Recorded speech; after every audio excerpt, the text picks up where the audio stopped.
Assalamualaikum warahmatullahi wabarakatuh. Saya Niatul Matsuro dari Prodi Teknik Informatika Universitas PGRI Kanjuruhan Malang membuat video ini untuk memenuhi tugas mata kuliah jaringan komputer.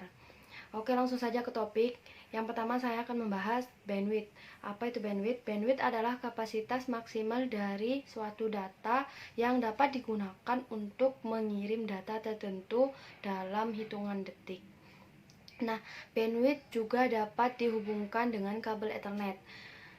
Contohnya diibaratkan lebar jalan raya, sehingga semakin sedikit kendaraan yang melintas, semakin lancar lalu lintas di jalan raya tersebut. Dan semakin banyak kendaraan yang melintas, semakin lambat atau tersendat. Jadi, sama saat data yang melewati bandwidth sedikit, maka pertukaran data akan sangat lancar. Dan saat data yang melewatinya banyak, maka pertukaran data akan lama. Bagaimana cara kerjanya? Cara kerjanya seperti 3 fungsi yang akan saya sebutkan ini. Yang pertama, media pengiriman data. Yang kedua, kecepatan pengiriman data. Dan yang ketiga, membatasi data yang ditransfer. Semisal terjadi suatu gangguan yang tidak diinginkan, maka kemungkinan penyebab utamanya dikarenakan kehilangan paket atau yang disebut paket loss dan latensi ataupun faktor dari bandwidth sendiri. Nah, sekarang saya akan membahas throughput. Apa itu throughput? Nah, throughput itu ya jumlah data yang benar-benar terkirim dalam suatu waktu tertentu.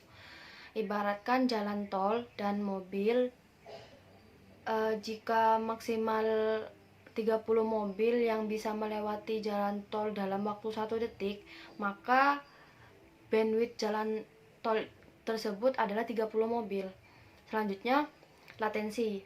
Latensi itu waktu yang dibutuhkan data dari asal sampai tujuan dengan diukur dalam satuan milidetik. Istilahnya itu bisa disebut dengan delay atau penundaan. Contohnya mengirim email dari Jakarta ke Malaysia, itu kan gak langsung nyampe gitu, pasti ada penundaan, pasti ada delay gitu.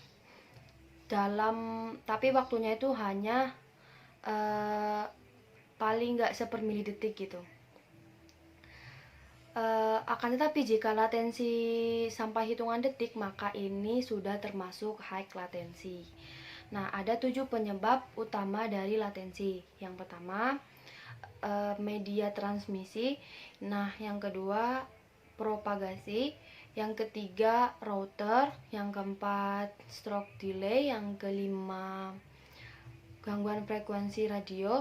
Yang keenam, konfigurasi jaringan dan server, dan yang terakhir yaitu cuaca. Dan terakhir saya akan bahas paket loss. Apa tuh paket loss? Nah, paket loss itu terjadi ketika satu atau lebih paket data yang melintasi jaringan komputer gagal mencapai tujuannya.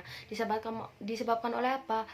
Oleh kesalahan dalam transmisi data, biasanya melalui jaringan nirkabel atau kemacetan jaringan. Jadi ini penjelasan dari saya, sedikit gambaran aja. Wassalamualaikum warahmatullahi wabarakatuh. Terima kasih.